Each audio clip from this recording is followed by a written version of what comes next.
قل بفضل الله وبرحمته فبذلك فليفرحوا هو خير مما يجمعون. اور خاص طور پہ اب دیکھیے کہ یہاں ایمان کی بات ہے.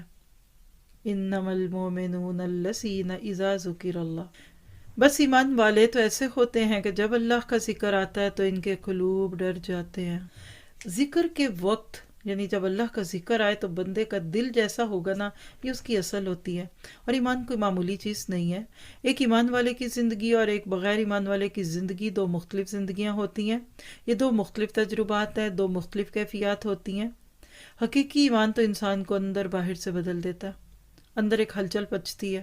سچا ایمان جب انسان کے اندر جاتا ہے نا تو نظر بدلتی ہے، کان بدلتے ہیں، ہر معیار بدل جاتا ہے.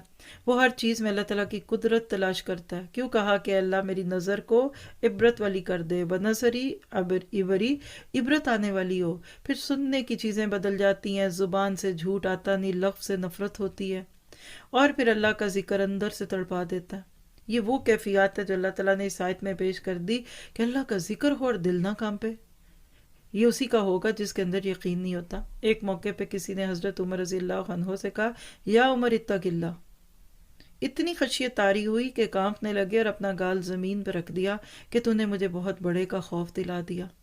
تو جب ایک ایمان اس طرح سے اتھل پتھل ہوتا ہے، پھر ایسے بندے کو اللہ سے محبت بھی ہوتی ہے، پھر اللہ پہ بھروسہ کرتا ہے، اپنی زندگی کا ہر معاملہ اللہ پہ ڈالتا ہے. اپنے آپ سے پوچھئے، قرآن پاک کی آیتوں کو پڑھتے ہوئے ایمان بڑھ رہا ہے؟ اور وہ ایمان ہی نہیں ہے کہ جس سے تبدیلی نہ ہو. سچی تبدیلیاں لانے کے لیے ایمان کی ضرورت ہے. تو اپنے دلوں کو چیک کیا کریں، کبھی کبھی یہ ٹیسٹ بھی کر کے دیکھیں.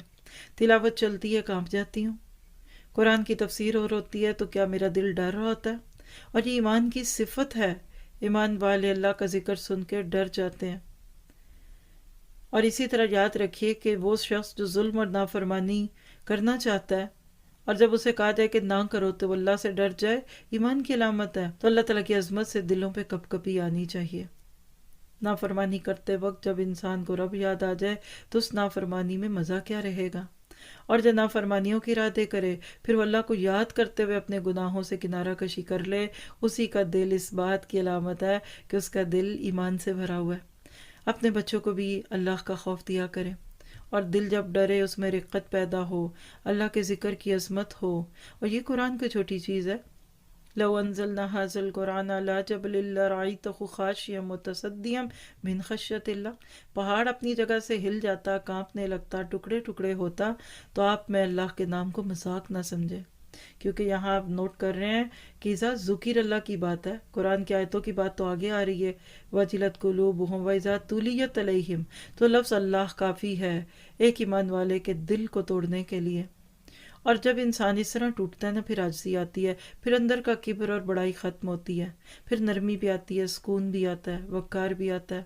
اور اس کو مانگیے، اس کو بہت ہی بڑی ایک اپنے لیے چیز بنائیے کہ اللہ اگر پہاڑ جھکتا ہے تو میرا دل کیوں نہیں جھکتا؟